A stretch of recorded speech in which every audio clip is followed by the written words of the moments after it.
Hi there, I'm going to be presenting my vulnerable populations paper on the urban poor for my Pecha Kucha presentation. So the first thing I wanted to say was just to draw attention to the fact that poverty is a problem with no easy solution. It's just an issue in every culture, every country, and no matter how rich it might be. Wealth is still unequally distributed everywhere. And so looking at the United States, 11.4% of the US population is in poverty, and that's with a total population of 331 million people. That's around 36 million people living below the poverty line, and that's a lot. So breaking this down further, despite the fact that rural counties have a lower average income, has a lower percent of the population below the poverty line. So around 13% for rural, and then 16% of the urban population is below the poverty line. And so I just decided to get some different cities from around the US to show regional differences. In the Midwest, in Chicago, you have 16.4% below the poverty line. In Denver in the West, there's 11.7% below the poverty line.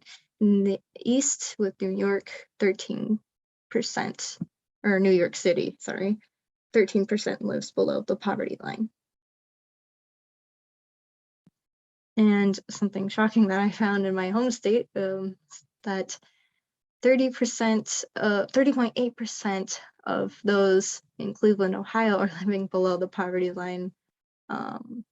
And I found that when I was just looking through the hardest hit cities, and I was shocked to find that.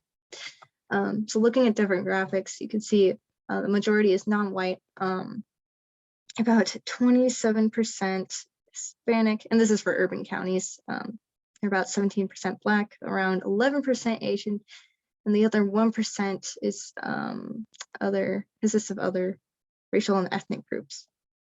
So urban areas also tend to have a higher percentage of immigrants. We know from earlier in class that this is a vulnerable group, especially when it comes to health. You can see that a lot of vulnerable populations intersect. And we know that low socioeconomic status contributes to various health disparities, like a higher prevalence of chronic disease. It creates a healthcare gap too. And there are big differences in lifestyle as well, since concerns for people with different incomes vary.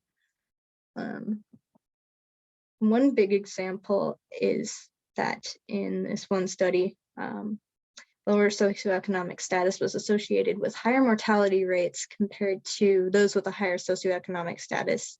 And this was true for both Black and white men and women, with the highest mortality rate affecting Black men. Another factor tied to socioeconomic status that can make the urban poor more vulnerable is the built environment.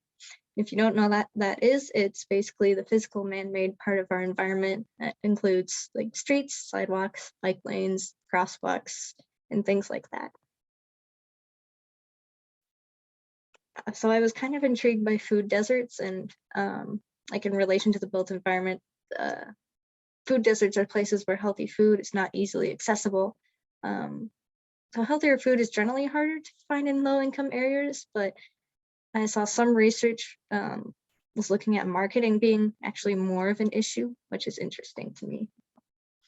And so low income is also associated with poor diet. We know this, and it leads to a higher BMI, which is associated with lots of chronic diseases like cancer and heart disease, and diabetes, and others.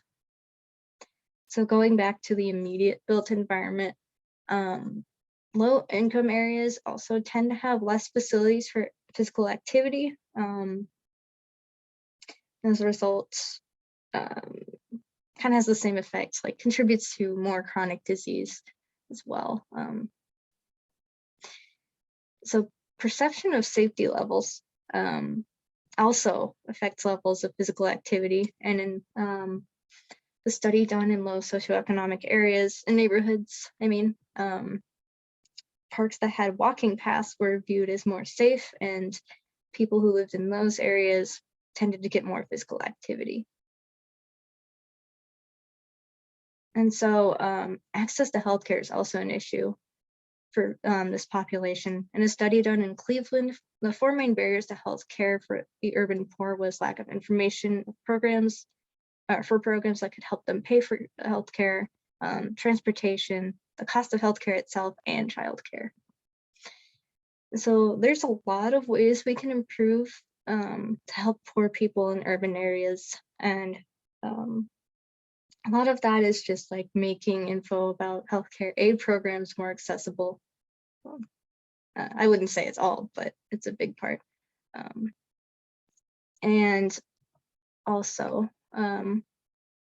going back to that study I mentioned, building walking paths in lower income areas will encourage physical activity and increase the perception of safety in the area, and can lessen the risk of chronic disease.